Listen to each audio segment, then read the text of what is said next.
Good morning 10th class. मैंने आपको acid और बेसिस के बारे में और इंडिकेटर के बारे में बताया था, वही मैं एक बार और रिवाइज़ करा रही हूँ। ठीक है। एसिड खट्टे होते हैं टेस्ट में, जैसे लेमन है, ऑरेंज है। ब्लू लिटमस को रेड करते हैं, जैसे ये देखो यहाँ पे ब्लू लिटमस है, यहाँ आगे से ये ब्लू लिटमस रेड हो रखा है ना, तो ब्लू लिटमस को क्या कर देते हैं, रेड कर देते हैं। पानी में डिज़ोल्व करते हो तो H+ आयन देते हैं। और एसिड इनकी प्रेजेंस में एसिड की प्रेजेंस में मेटल्स पे क्या हो जाता है, जंग लग जाता है। ठीक है। स्ट्रॉन्ग एसिड के एग्जांपल मैंने आपको पिछली क्लास में भी बताया था, HCl hydrochloric acid, H2SO4 sulphuric acid. Weak acid के एग्जांपल एसिटिक एसिड जो विनेगर में होता है, सिरका में होता है, ऑक्जेलिक एसिड जो टोमेटो में होता है, और सिट्रिक एसिड जो लेमन में होता है। ठीक है। वीक एसिड ऑर्गेनिक एसिड को ईटेबल एसिड बोलते हैं, क्योंकि हम इनको खा भी सकते हैं। कॉन्सेंट्रेटेड और डाइल्यूट एसिड के बारे में भी मैंने आपको पिछली वीडियो में बता दिया था। कॉन्सेंट्रेटेड एसिड वो जिसमें पानी ज़्यादा नहीं होता, और जिन एसिड में पानी हम ज़्यादा मिक्स कर देते हैं उनको क्या बोलते हैं फिर, डाइल्यूट एसिड्स। क्लियर। उसके बाद बेसिस के बारे में भी बता चुकी हूँ मैं। बेस क्या होते हैं, खाने में कड़वे होते हैं। ये क्या करते हैं, रेड लिटमस को ब्लू करते हैं। ये पानी में डिज़ोल्व होकर क्या देते हैं, OH नेगेटिव आइंस देते हैं, और टच करने में सॉप जैसे होते हैं, साबुन जैसा टच होता है। स्ट्रॉन्ग बेसिस है NaOH, KOH, CaOH twice. Weak basis NH4OH। ये सारा मैं आपको बता चुकी हूँ। ठीक है। उसके बाद इंडिकेटर्स भी मैंने आपको बता दिए थे। इंडिकेटर्स वो होते हैं कि जब हम एसिड और बेस में इनको डालते हैं तो ये करेक्टरिस्टिक कुछ अलग पर्टिकुलर टाइप की स्मेल या कलर दे देते हैं। जैसे मैंने आपको बताया था ना कि हमारे पास 2 टेस्ट ट्यूब हैं, एक में एसिड है, एक में बेस है, और हमें तो पता नहीं किस में एसिड है किस में बेस, क्योंकि कलर दोनों का एक जैसा होता है। तो मैं क्या करूँगी, मेरे पास 2 नेचुरल इंडिकेटर या फिर सिंथेटिक इंडिकेटर, 2 तरह के इंडिकेटर हैं। तो पहला नेचुरल इंडिकेटर में हम क्या लेंगे, लिटमस पेपर। आप इस एसिड में लिटमस पेपर डाल के देख लो, अगर लिटमस पेपर ब्लू से रेड हो जाता है तो इसका मतलब वो एसिड है। ठीक है। और बेस में क्या हो जाता है, लिटमस पेपर ब्लू हो जाता है, तो यहाँ से हमें पता चल जाएगा। दूसरा ऑप्शन है, आपके पास एसिड और बेस है, आप हल्दी डाल के देख लो। ठीक है। अगर आप एसिड पे हल्दी डालोगे तो वो येलो ही रहेगी, लेकिन अगर आप बेस पे हल्दी डालोगे तो वो ब्लू रेड कलर दे देगी। ठीक है। हल्दी बेस के साथ कैसा कलर दे देगी, ब्लू। तो ये नेचुरल इंडिकेटर्स होते हैं, लिटमस और हल्दी। ठीक है। टर्मरिक के साथ कैसा कलर देता है बेस, रेड कलर देता है। ठीक है। ये बात मैं आपको बता चुकी हूँ पहले। उसके बाद सिंथेटिक इंडिकेटर में मैंने बताया था मिथाइल ऑरेंज और फिनोप्थलीन। मिथाइल ऑरेंज और फिनोप्थलीन, अगर मिथाइल ऑरेंज की बात हम करें तो मिथाइल ऑरेंज क्या करता है, मिथाइल ऑरेंज क्या करता है, बेस के केस में अगर आप मिथाइल ऑरेंज को बेस में डालोगे तो येलो ही कलर रहता है, और अगर एसिड में डालोगे तो कलर रेड हो जाता है। फिनोप्थलीन को अगर आप एसिड में डालोगे तो कलरलेस रहता है, और फिनोप्थलीन को अगर आप बेस में डालोगे तो पिंक कलर हो जाता है। ये भी मैं आपको पिछली क्लास में बता चुकी हूँ। ऑल्फैक्टरी इंडिकेटर्स मैंने आपको बताया था कि ये क्या करते हैं, एसिड बेस में इनकी जो स्मेल है ना वो चेंज हो जाती है। जैसे आप वनीला एसेंस ले लो, अगर आप उसको एसिड में डालोगे तो उसकी खुशबू और ज़्यादा हो जाएगी, लेकिन अगर आप बेस में डालोगे तो उसकी खुशबू कम हो जाएगी, ख़त्म हो जाएगी। ठीक है। ऐसे ही क्लोव ऑयल जो होता है, लौंग का तेल, मैक्सिमम घरों में मिल जाता है। आप लौंग के तेल को एसिड में डाल के देखो तो उसकी खुशबू और ज़्यादा बढ़ जाएगी, लेकिन अगर आप लौंग के तेल को बेस में डाल के देखोगे तो उसकी खुशबू कम हो जाएगी। ठीक है।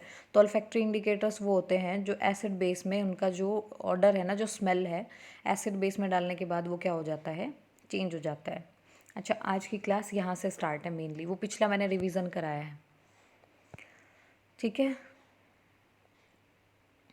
Chemical properties of acid and bases. सबसे पहली केमिकल प्रॉपर्टी है reaction of acid and base with metal. आपको ध्यान रखना है कि एसिड जब मेटल के साथ रिएक्शन करता है तो सॉल्ट और हाइड्रोजन देता है। ऐसे ही बेस भी जब मेटल के साथ रिएक्शन करता है तो सॉल्ट और हाइड्रोजन देता है। जैसे जिंक क्या है, एक मेटल है, इसने HCl के साथ या H2SO4 के साथ रिएक्शन की। H2SO4 क्या है, एक एसिड है, तो यहाँ से क्या बनेगा, ZnSO4। ये रिएक्शन मैं आपको करा चुकी हूँ, प्लस में हाइड्रोजन गैस बाहर निकल जाएगी। ठीक है। तो ये मेटल, ये एसिड, इसने क्या बनाया, ZnSO4 सॉल्ट प्लस में हाइड्रोजन गैस। ठीक है। या फिर इसकी जगह आप HCl भी ले सकते हो। Zn मेटल है, HCl क्या है, हाइड्रोक्लोरिक एसिड, जब ये इसके साथ रिएक्ट करेगा तो Zn और 2 Cl यहाँ से ZnCl2 बनेगा और 2 हाइड्रोजन बची हुई है, ये बाहर निकल जाएंगी। ठीक है, तो जब भी मेटल एसिड के साथ रिएक्ट करता है तो क्या देता है, हाइड्रोजन गैस प्लस में सॉल्ट। क्लियर। सिमिलरली बेस आपने क्या लिया, NaOH बेस है, बैलेंस करने के लिए लगाते हैं हम 1 2, ये तो आपको पता ही है। बेस लिया और इसके अंदर क्या डाल दिया, जिंक मेटल। आपको पता है क्या बनेगा, सॉल्ट और हाइड्रोजन गैस। अब हाइड्रोजन गैस तो देखो ये 2 हाइड्रोजन है, ये आपने हाइड्रोजन गैस बना दी, निकल गई हाइड्रोजन गैस। ठीक है, अब सॉल्ट क्या बनेगा, देखो Na कितने हैं यहाँ पे 2, तो आपने लिख दिया Na2। ठीक है, Zn कितना है 1, तो आपने लिख दिया Zn। फिर ऑक्सीजन भी कितनी है 2, ये 2 सबके साथ मल्टीप्लाई है ना, तो O2। ठीक है, तो Na2ZnO2, ये आपका क्या बन गया, सॉल्ट। NaOH Zn, तो क्या बना Na2ZnO2, ये मैंने आपको बता दिया कैसे बना, दोबारा बता देती हूँ। आपने 2 NaOH लिया,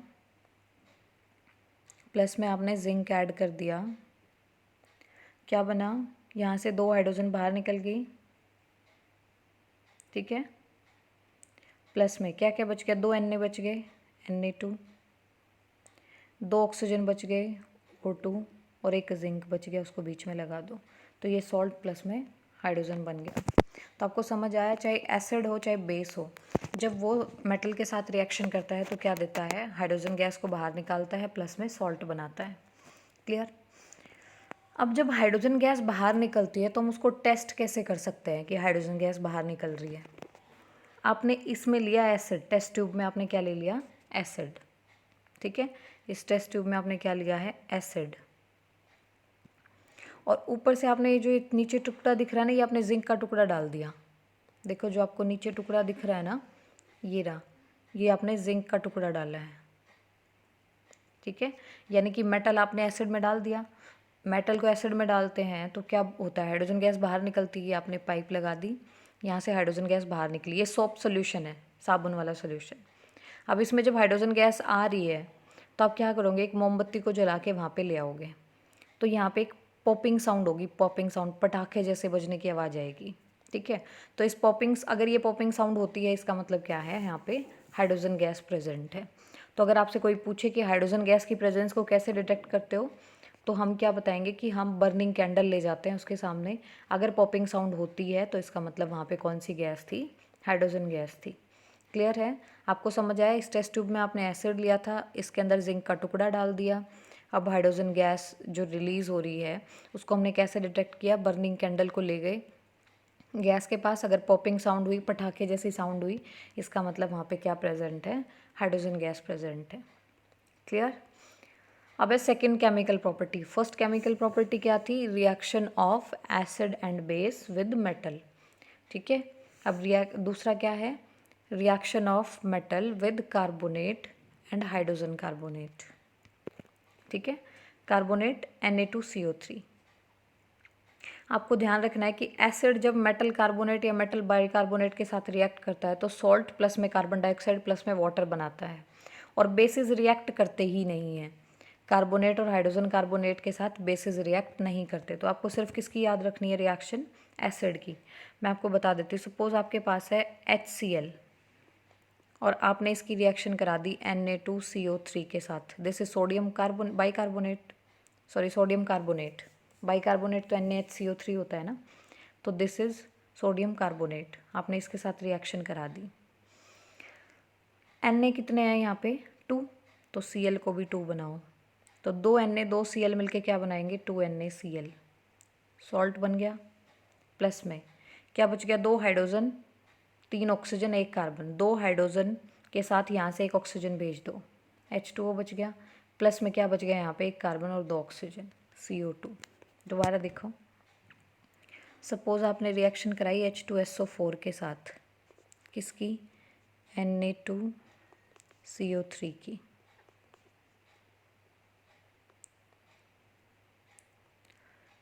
हाइड्रोजन कितने हैं, 2, यहाँ से 1 ऑक्सीजन निकालो CO3 के पास से, तो H2O बन गया।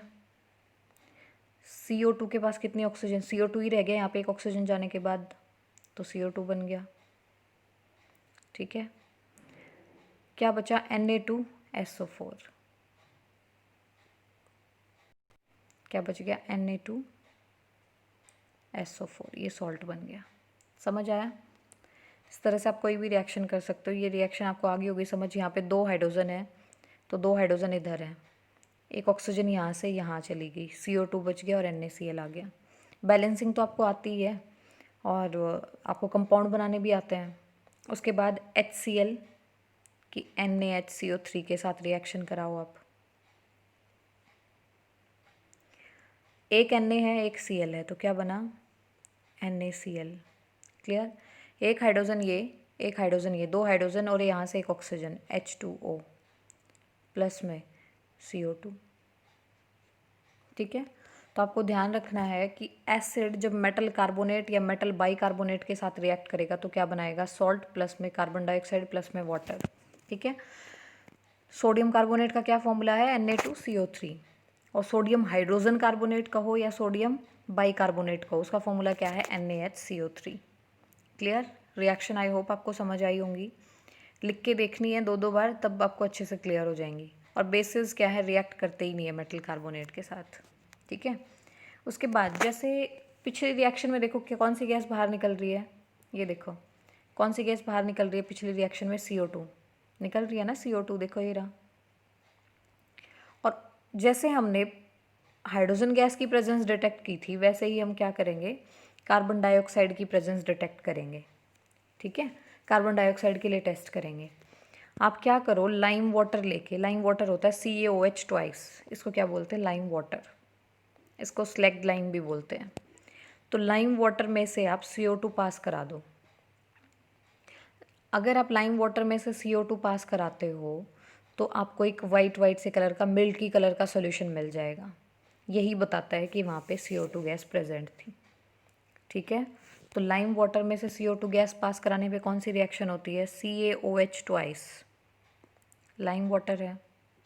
ठीक है, आपने इसके अंदर से CO2 गैस पास करा दी तो क्या रिएक्शन होगी,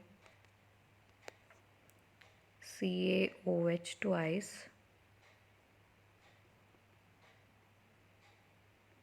आपने पास कराई CO2 गैस, ध्यान से देखना, एक Ca है लिख दिया, CO2 है, एक ऑक्सीजन यहाँ से ले लो, CaCO3, 2 तो पहले थी ना, 2 तो पहले थी, एक यहाँ से ले ली, 3 हो गई। क्या बच गया, 2 हाइड्रोजन और एक ऑक्सीजन, क्योंकि एक ऑक्सीजन तो निकाल चुके हम। इसका मतलब यही है ना कि 2 ऑक्सीजन है 2 हाइड्रोजन, एक ऑक्सीजन यहाँ ले ली तो एक ऑक्सीजन बच गई, 2 हाइड्रोजन, तो वाटर बन जाएगा। ये CaCO3 को हम बोलते हैं कैल्शियम कार्बोनेट। ठीक है, इस CaCO3 को क्या बोलते हैं, कैल्शियम कार्बोनेट, और इसी की वजह से मिल्की कलर होता है। ठीक है, तो टेस्टिंग फॉर कार्बन डाइऑक्साइड में आप क्या बोलोगे कि जब भी हम कार्बन डाइऑक्साइड को लाइम वाटर में से पास करते हैं तो मिल्की कलर का सॉल्यूशन बन जाता है due to the formation of CaCO3। यही होता है टेस्टिंग फॉर CO2। ठीक है, अगर आप CO2 एक्सेस में पास कर देते हो, मतलब ये मिल्की कलर आ गया, उसके बाद भी आप CO2 उसके में से पास करते चले गए, जैसे CaCO3, इधर क्या है, CaCO3 वाटर, तो CaCO3 और वाटर बन गया था, फिर आपने वापस CO2 गैस पास कर दी, देखो फिर से पास कर दी, तो यहाँ पे बन जाता है कैल्शियम बाइकार्बोनेट। एक Ca है इधर, इधर भी एक Ca है, इधर कितनी हाइड्रोजन है, 2 2। ठीक है, यहाँ पे 2 आएगा, ये CaHCO3 की ट्वाइस है बेटा, ये 3 नहीं है, इसको करेक्ट कर लेना, 3 की जगह यहाँ पे 2 है। ठीक है, तो यहाँ पे भी कितने हो गए, 2 हाइड्रोजन हो गई, कार्बन कितने हैं, 1 और 2, यहाँ पे भी कितने कार्बन हो गए, 2, और ऑक्सीजन भी कितनी हो गई, 2 और 1। HCO3, ये इसने गलत लिखा हुआ है, मैं दोबारा लिख देती हूँ रिएक्शन क्या होगी, मैं आपको लिख के भेज दूँगी, लेकिन ये रिएक्शन ऐसे होएगी, CaHCO3 की ट्वाइस, ऐसे रिएक्शन होएगी ये। देखो, CaCO3 प्लस में CO2 प्लस में H2O, CaHCO3 की ट्वाइस, इसका मतलब यहाँ पे 2 हाइड्रोजन है, 2 कार्बन है और 3 2 ज़ा 6 ऑक्सीजन है। तो आप बैलेंस करके देखोगे तो रिएक्शन बैलेंस मिलेगी आपको। क्लियर है? तो आपसे पूछता है पेपर में कि जब CO2 को एक्सेस में पास कर देते हैं तो क्या होता है, तो क्या बन जाता है, कैल्शियम बाइकार्बोनेट। उसके बाद देखो एसिड एंड बेस कि जब आपस में रिएक्शन होती है तो क्या बनता है। मैंने पिछली क्लास में भी बताया था आपको, एसिड और बेस मिलके क्या बनाते हैं, सॉल्ट प्लस में वाटर। और इस रिएक्शन को क्या बोलते हैं, न्यूट्रलाइजेशन रिएक्शन। ठीक है, when acid and base react to form salt and water, this reaction is known as neutralization reaction. अब देख लो HCl प्लस में NaOH, Na किसके साथ मिल जाएगा, Cl के साथ, तो क्या बनाएगा NaCl प्लस में OH H के साथ मिलके बनाएगा H2O। तो क्या बन गया, सॉल्ट प्लस में वाटर। इस रिएक्शन को क्या बोलते हैं, न्यूट्रलाइजेशन रिएक्शन। क्लियर? उसके बाद मेटालिक ऑक्साइड एसिड के साथ मिलके क्या बनाता है, एसिड के साथ मेटल का ऑक्साइड मिलके क्या बनाता है, सॉल्ट प्लस में वाटर। और बेस के साथ नॉन मेटालिक मिलके क्या बनाता है, सॉल्ट प्लस में वाटर। एसिड के साथ मेटालिक ऑक्साइड रिएक्ट कर रहा है, बेस के साथ नॉन मेटालिक ऑक्साइड रिएक्ट कर रहा है। ठीक है, तो दोनों बनाएंगे क्या, सॉल्ट प्लस में वाटर। फॉर एग्जाम्पल जैसे एसिड ले लिया मैंने HCl, 2 HCl मॉलिक्यूल ले लिए, और मेटालिक ऑक्साइड मैंने ले लिया CaO। देखो यहाँ पे क्या बनेगा, 2 हाइड्रोजन और 1 ऑक्सीजन के साथ मिलके क्या बनाया, वाटर प्लस में 1 Ca बच गया, 2 Cl बच गए, CaCl2। तो क्या बनाया, एसिड ने जब मेटालिक ऑक्साइड के साथ रिएक्ट किया तो सॉल्ट प्लस में वाटर बना दिया। क्लियर? उसके बाद नॉन मेटालिक ऑक्साइड बेस के साथ मिलके क्या बनाएगा, CaOH ट्वाइस बेस है, CO2 नॉन मेटल का ऑक्साइड है, कार्बन नॉन मेटल होता है ना, ये उसका ऑक्साइड है। तो देखो क्या बनेगा, C 2 ऑक्सीजन यहाँ से और 1 यहाँ से, CO3, पिछली रिएक्शन मैंने कराई थी आपको, प्लस में 2 हाइड्रोजन बच गई और 1 ऑक्सीजन बच गई, वाटर। ठीक है, तो आपको ध्यान रखना है ये एसिड मेटालिक ऑक्साइड के साथ मिलके सॉल्ट प्लस वाटर बनाता है, बेस नॉन मेटालिक ऑक्साइड के साथ मिलके सॉल्ट प्लस वाटर बनाता है। उसके बाद एसिड और बेस को जब हम पानी में डालते हैं तो क्या होता है, जब आप किसी एसिड को पानी में डालोगे तो वो एसिड अपना H+ रिलीज़ कर देता है। जैसे HCl में को आपने वाटर में डाल दिया तो यहाँ से H+ निकल जाएगा, Cl नेगेटिव बन जाएगा, और ये H+ किस में जाके मिल जाएगा, वाटर में। तो क्या बनेगा, H3O+। क्लियर है? क्योंकि H2O में जाके मिल गया ना H+, तो H3 हो गया और प्लस साइन पे प्लस आ गया। बेसिस क्या होते हैं, जो पानी में डिज़ोल्व करने के बाद OH दे देते हैं, उसको हम क्या बोलते हैं, बेस। समझ आया? एसिड क्या होते हैं, जो पानी में डिज़ोल्व होने के बाद H+ आयन दे देते हैं, और बेस क्या होते हैं, जो पानी में डिज़ोल्व होने के बाद OH नेगेटिव आयन्स दे देते हैं, उनको हम क्या बोलते हैं, बेस। ठीक है, यही कहती है अरेनियस थियरी। एसिड है HCl, जब आप इसको पानी में डालोगे तो ये क्या दे देगा, H+ and Cl-। Arrhenius theory of acid है ये। अरेनियस थ्योरी ऑफ बेस क्या है कि जब आप किसी भी बेस को वाटर में डालोगे तो वो क्या दे देगा, OH नेगेटिव आयंस दे देगा। क्लियर है? आपको यहाँ तक अच्छे से करना है और रिएक्शन को 2-2 बार लिख के देखना है। कोई चीज़ नहीं समझ आती तो मुझसे पूछना है, ठीक है? और अपनी नोटबुक मुझसे ज़रूर चेक कराना यहाँ तक कंप्लीट होते ही। परसों तक आपको आपकी नोटबुक कंप्लीट करानी है एंड नेक्स्ट वीडियो आपको परसों मिलेगी। और आपके जो भी FA1 स्टार्ट होंगे ना, टेस्ट स्टार्ट होंगे 15 जून से, उसके लिए आपको केमिस्ट्री की सिर्फ फर्स्ट यूनिट प्रिपेयर रखनी है। Thank you.